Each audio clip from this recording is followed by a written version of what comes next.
All right, so this is problem 4-26 on page 135. The foot segment is subjected to the pull of the two plantar flexor muscles. I guess that's it. Yeah, I know. Sounds good to me. Plantar flexor? Is that- 426. That's your foot, right? What's that? Plantar flexor? Yeah. That's your foot. Did I? You get plantar fasciitis. Oh, so plantar flexor is another name for your foot? No, there's like 40 muscles in your foot. Oh, I'm That's sure, like the yeah. main flexor. Oh, okay.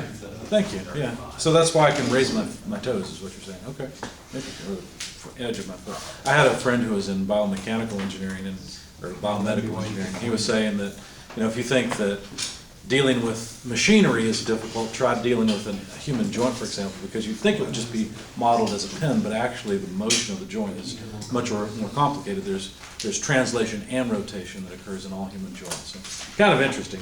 I took his advice and just stuck with machine, simple. Determine the moment of each force about the point of contact A on the ground. Now they've shown us, hopefully you're looking at the picture of it. I'm going to draw it here as well because there's something important here. I racked my brains on this problem for about 2 hours until I figured out what I was doing wrong. And I think you'll find this a little bit interesting. However, most of the time the issues you'll have on problems are not related to what I found in this one. But anyway, so there's my best rendition of a toe and part of a foot, the leg going up. I guess this is someone who practices ballet. I have no idea. The back of their foot's off the ground. You can see why I'm not an artist, right? Anyway, so this is supposed to be a toe connected to the ground at A. And they gave us some geometry. Let's see. There's a line about there that is 4 inches off the ground. And there's 2 connection points for apparently 2 muscles. Each one, or each connection point, is separated from point A by, 3.5 inches for the first, and then another further inch for the second connection point. The angle of this line from the second connection point to A versus horizontal is given as 60 degrees, and the force labeled F2 has magnitude 30 pounds and an angle of 70 degrees. And then the second force, I guess the first force, F1, has magnitude 20 pounds and has an angle with vertical of 30 degrees. If that diagram's not enough to keep you out of the biomedical field, I don't know what is. A little complicated. So the question asks, what's the moment of each force about the point of contact? So all we really need to do is calculate the moment of, let's say, force 1 about A and the moment of force 2 about A. Seems pretty straightforward. So what I did is I said, I'm going to calculate, for whatever reason, I decided to start with 2. I don't remember why. The moment of 2 about A. Taking counterclockwise as positive, let's see. So for force 2, I thought what I would do is calculate a component of that force. Now let me show you what I was thinking. I drew a triangle, it looks something like this, just to extract the geometry so I could understand what was going on. And actually, that's for the next part. I'm sorry. Hang on. That's for the next part. So I wanted to take force 2. Now, force 2 generally causes a moment opposite about point A of the direction that I've chosen. And what I can do is break it up into horizontal, vertical components, or I can break up the distance into horizontal and vertical components. I'm trying to remember which way I chose. I know I put cosine of 40. Where did I get that from? I should have made a drawing for this part. I made drawings for the next part, but I forgot to make drawings for this part. Let's see. Oh, yeah, so there's my dimension. The dimension I used was this total length, which if you take 3.5 squared plus 4 squared square root, you'll get the length of this side. So the length of that side, root 3.5 inches squared, squaring both the 3.5 and the inches, of course. parentheses around it, 4 inches, quantity squared, take the square root, that'll give us the length of the side. So I use the entire moment arm here. So what I was trying to do was get a component of F2, because think about it, F2 is not perpendicular to the line, right? So how do I get a component of F2? Well, let's see. If I look at, let's draw some construction lines here. Here's the angle for F2. Let me try again. There we go. And if I want, let me change colors. If I were to make a line perpendicular to this line that's, from, but we should probably give these names, maybe point C and point B.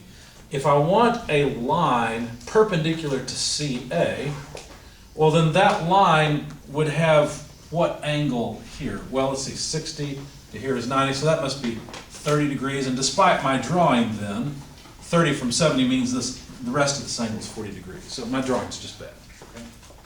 So why did I then write negative F2 cos 40 degrees? It's because I wanted to take the force F2 and project it onto this. Or in other words, I just wanted this piece. You see why? Because that piece causes a moment about A, whereas this piece of F2 lies along the line CA. And so there's no point in trying to multiply it by this distance because it doesn't cause a moment. You see what I'm saying? So all I was trying to do was break up F2 into its two components, and what I wanted was its component along this line that's perpendicular to the line AC. So that's where the cosine 40 degrees, and then of course I plug this in next. 3.5 inches, quantity squared, I don't remember what it came out to, it doesn't really matter. I think I just typed it all into my calculator. Because, what's that? 5.31. 5.31 is what it comes out to, thanks. Okay. So this is going to be the moment of F2 about A. So I just plugged numbers into my calculator and I got negative 122 or so, 0.1, I don't know why I wrote down so many decimal places, but there it is. And you could say that it's this way, it's kind of confusing because you'd say it is negative 122.1475 in the counterclockwise direction.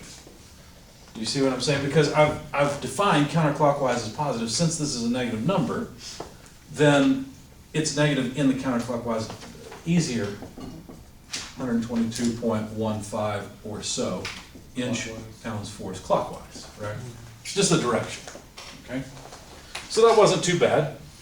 And then I decided to get the moment of force 1 about A. Moment of force 1 about A. Again, counterclockwise is positive. Well, force 1 is a little bit more difficult because it's offset by an inch.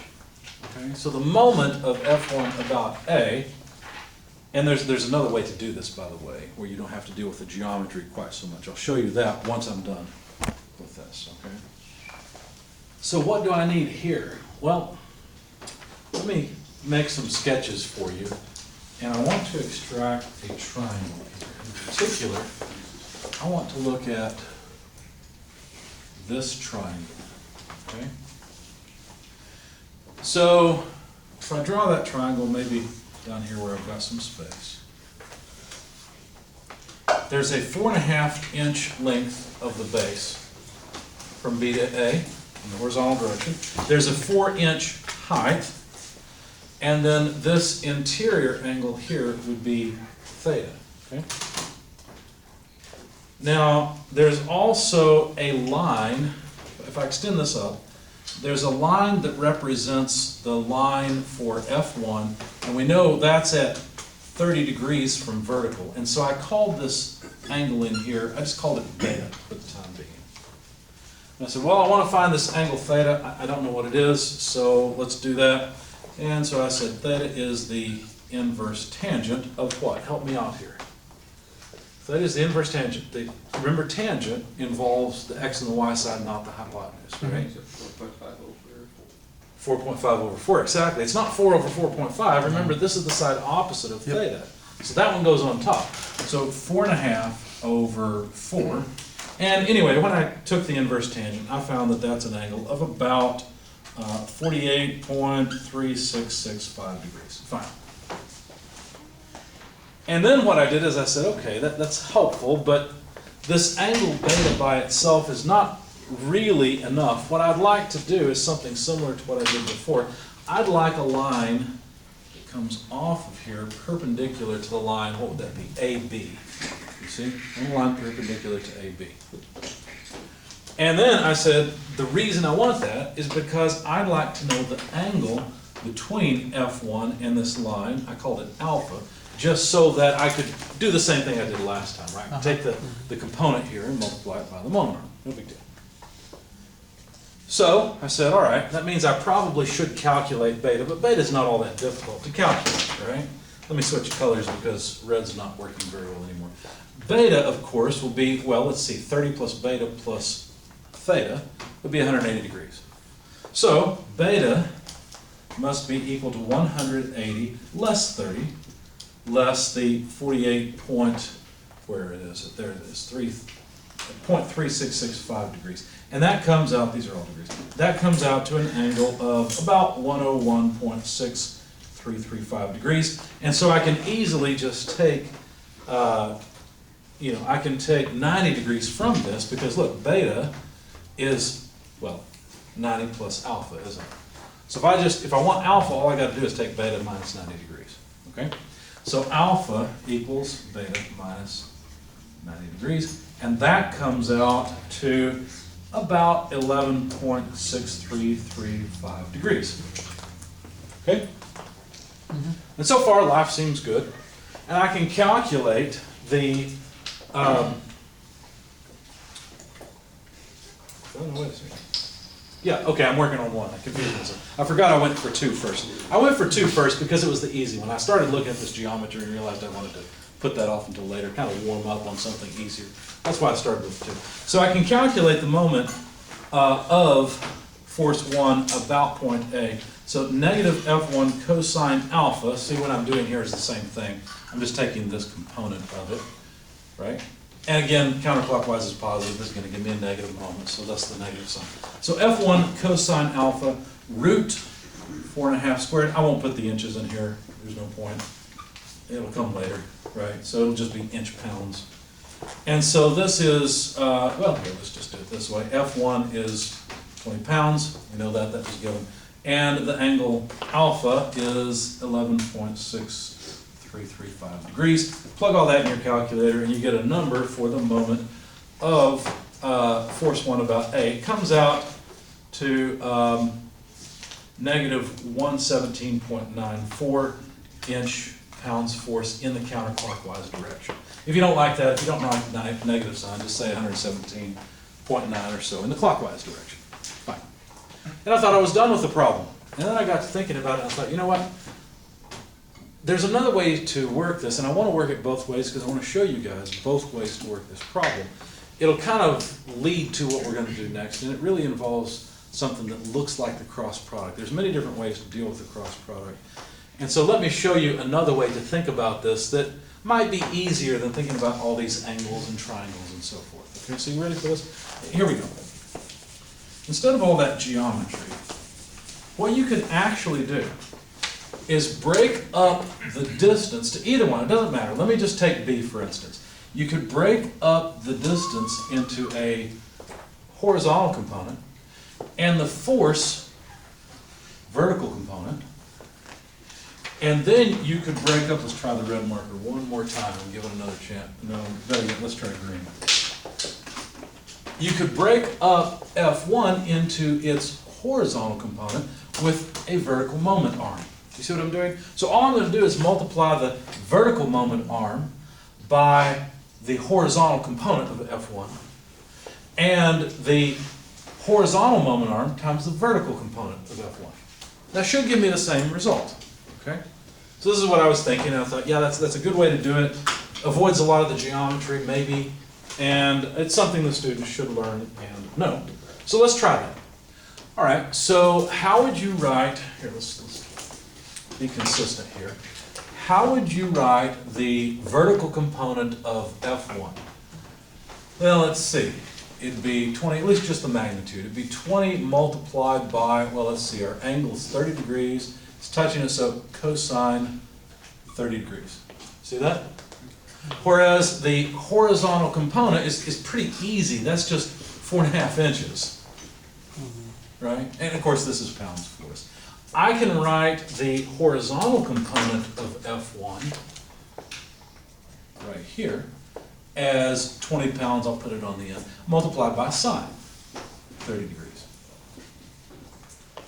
And the vertical component, really easy, 4 inches. So that should give me the exact same result that this gave me. But what do I mean that should give me? Well, all you got to do is multiply. In other words, the moment of 1 about A should be 4.5 multiplied by 20 cosine 30 degrees. Or, I guess that's a better way to write it. So 4.5 horizontal moment arm multiplied by 20 cosine 30 degrees, except wait a second, that force is going to cause a negative moment, so I need to tack on a negative sign since I've taken counterclockwise as positive.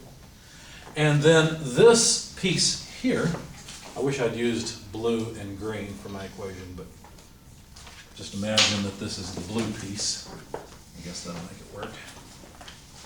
And I'll circle the green piece as well, so it could be consistent. So then the next bit, help me out here. What would be the moment of this force about A with the vertical moment arm? Is it going to be, first of all, positive or negative? Negative. It's going to be negative as well. Good. Minus, what would its magnitude be? It'd be the force, 20 sine theta, right? 20 sine 30, times its moment arm, 4 inches. Okay? So, 20 sine 30 degrees. And I should have, let me put them in the same order. Let me put the moment arm first. So the moment arm is 4 inches, and then we have 20 sine 30 degrees.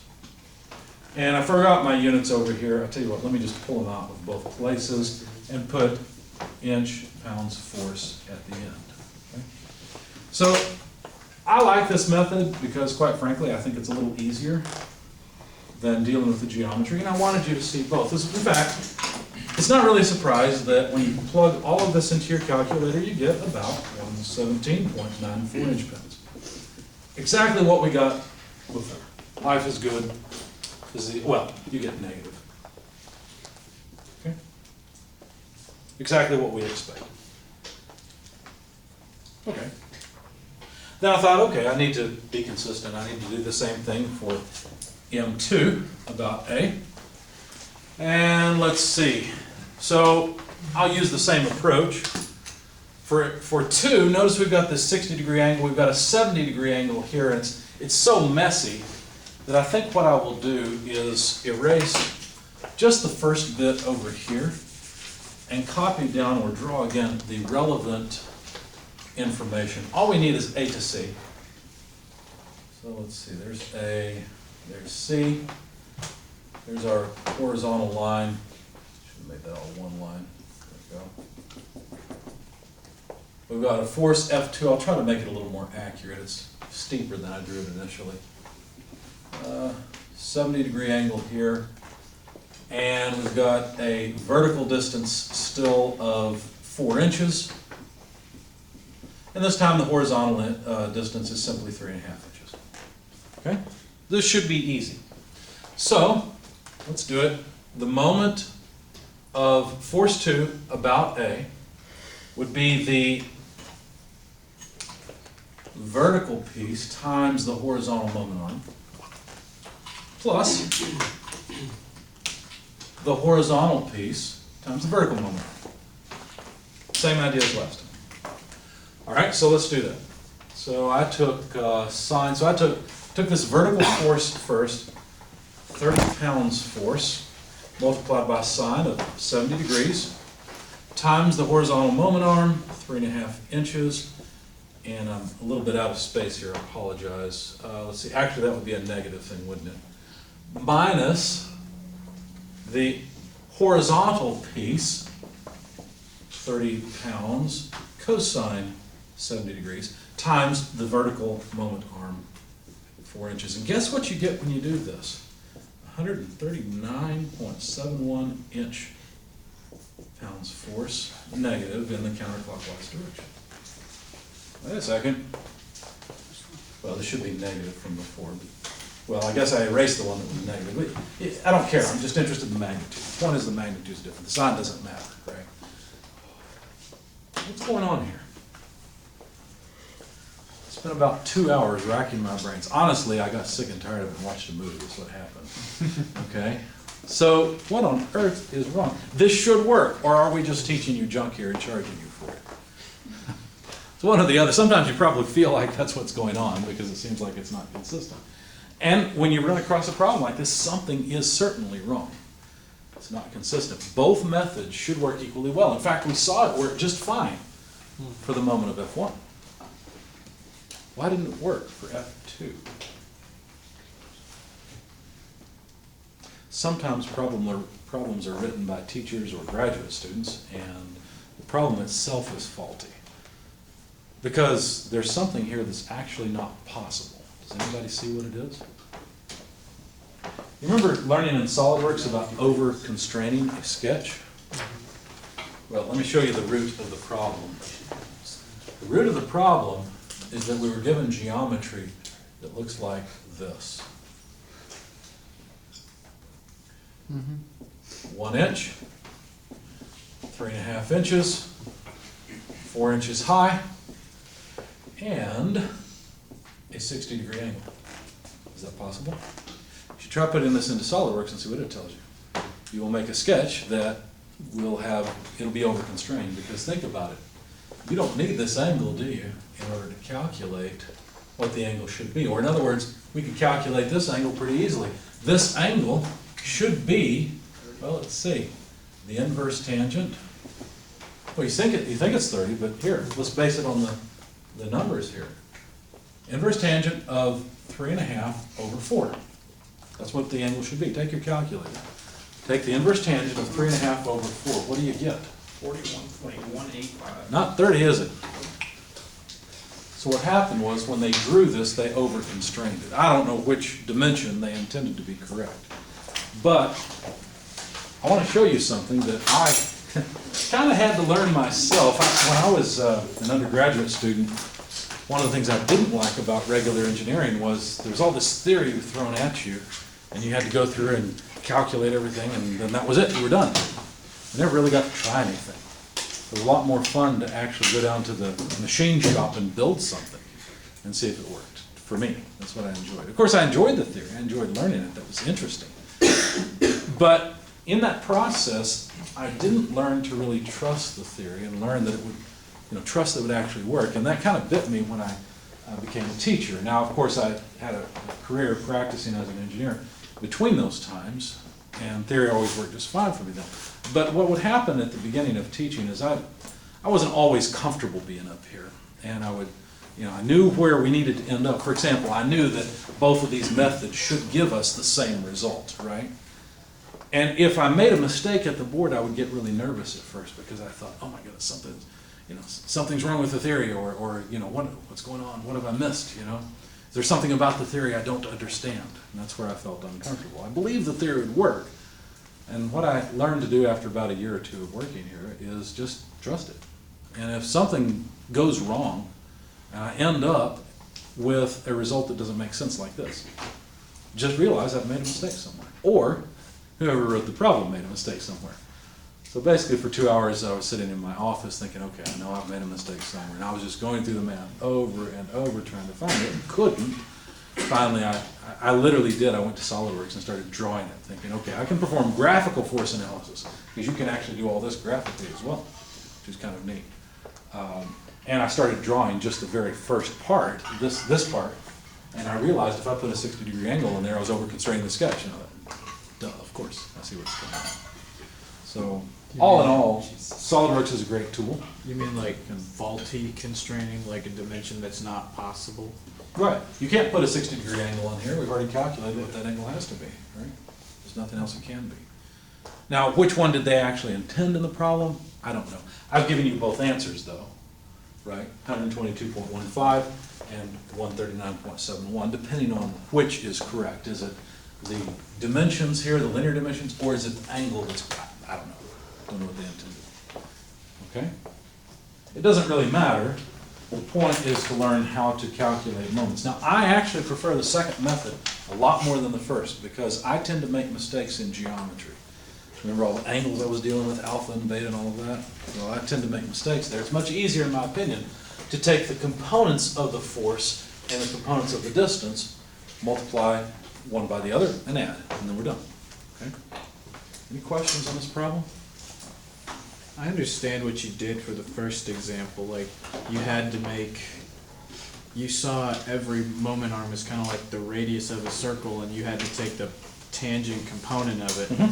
But I don't really understand what you did for the I agree. The second part is a little bit counterintuitive because the second part, you break up the force and the distance into x and y components.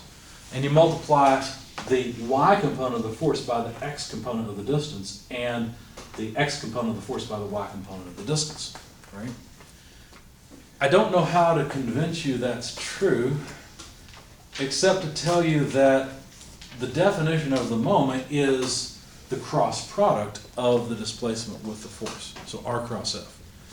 And if you look at how the cross product works, let's write that out. So if we were to take r cross f in 2 dimensions, obviously we're going to have to end up with a third dimension, right? Because remember that r and f lie in the xy plane, and the vector that is the result of the cross product has to be perpendicular to both, so it better be out of the plane, right? So if we take the components of r, it doesn't matter which one we choose, and it doesn't matter exactly how it's laid out. There's going to be some r sub x in the I direction plus r sub y in the j direction. By the way, I highly prefer this notation instead of a comma. I prefer a plus. You should get used to it. It'll save you time in the future. Okay, some of you, I did notice on the exam, like to use commas between your terms for your vector. They are literally added together. Okay, think about it this way. If you go north so many paces and then east so many paces, you're adding those together. They're just displacements in different directions. Same reason I don't use x comma y to indicate a point on a graph. Okay. Anyway, so rxi plus ryj crossed with fxi plus fyj.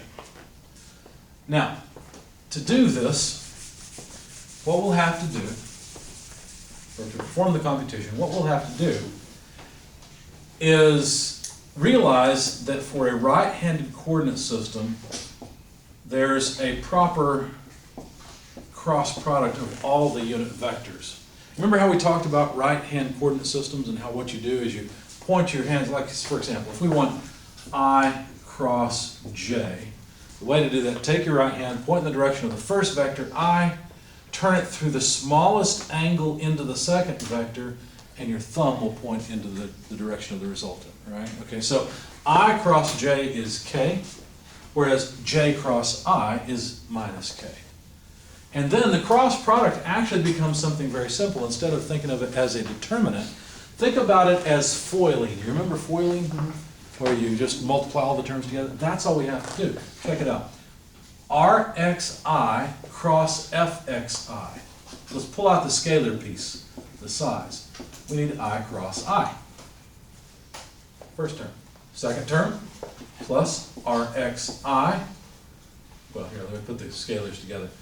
Rxfy I cross j. Okay, so now I've taken care of this times these two. Okay. Now let's continue.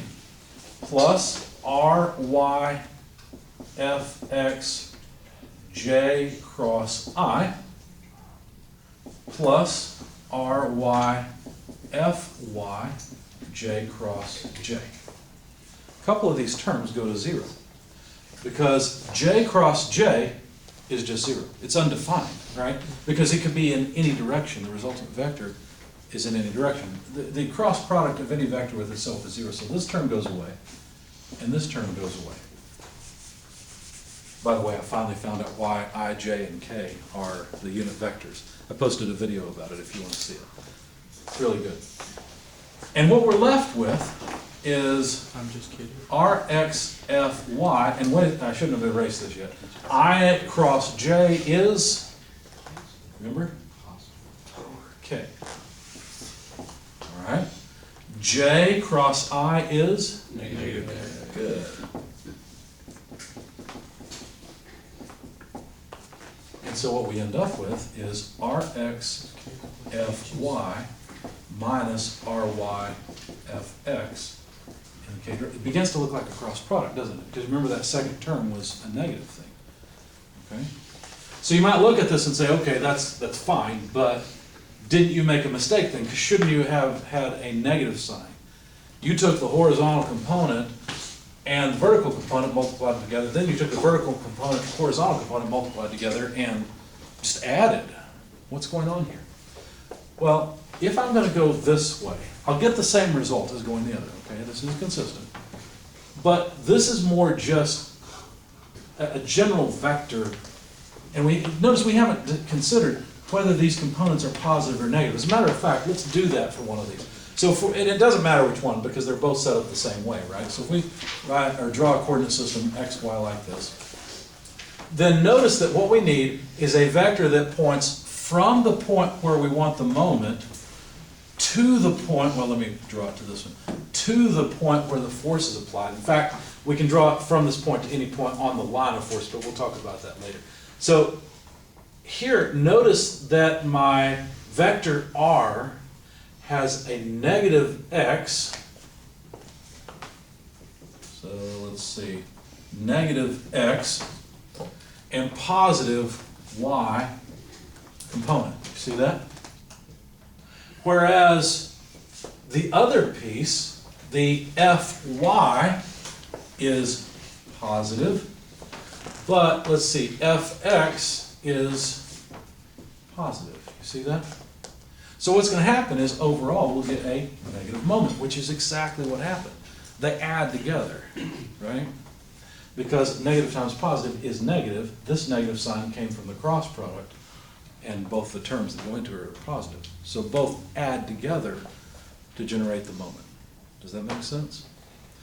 So in 2 dimensions, this foiling thing, and it actually works in 3 dimensions too, but in 2 dimensions it's easy to see what's going on because you're used to multiplying terms like this from algebra. Okay? It works the same way, except that it's a cross product, and the only thing you have to know is that the cross product of a vector with itself is simply 0. Another way to look at that is the cross product of 2 vectors is represented by the area of a parallelogram. And so obviously 2 vectors overlaying on each other have no area, right? It's another way to think about it. Does all this make sense? Any questions? Yes? So how did you figure out it was in the counterclockwise? All I did was I looked at this and intuitively said, well, wait a second, if there's a moment arm and there's a force, think of this as just a force pushing, right? It's going to rotate counterclockwise. So that piece is negative, which, by the way, that's this piece, right? And then I looked at this component, or this component of the moment arm and this force, and realized that this force will also tend to cause counterclockwise rotation. So at the beginning, that was- Excuse me, clockwise rotation, pardon me. They're both clockwise. So negative rotation is what I'm trying to say. so at the Clockwise beginning, and negative. yeah, at the beginning of the Clockwise, problem, Both clockwise, Yes. both, Okay. yeah. Go ahead. yeah, at the beginning of the problem, you can determine what direction you're going to choose as positive or negative. That's right, and by convention, we almost, well, I've erased it now, but we all always, well, almost always take counterclockwise as positive. That's why you see that drawn so much. Okay? Good questions. Anything else? If your first little, section of that, Here or there? over there, Rx Fy minus Rx, or Ry Fx, down in the parentheses, that first portion of that, you said it was negative. Well, in this particular case, Rx is a negative thing. The vector that points from A to the point of application of the force has a negative horizontal component. Maybe I should put some arrowheads on it to help out. I was just trying to avoid confusing the displacement vector R with the force F.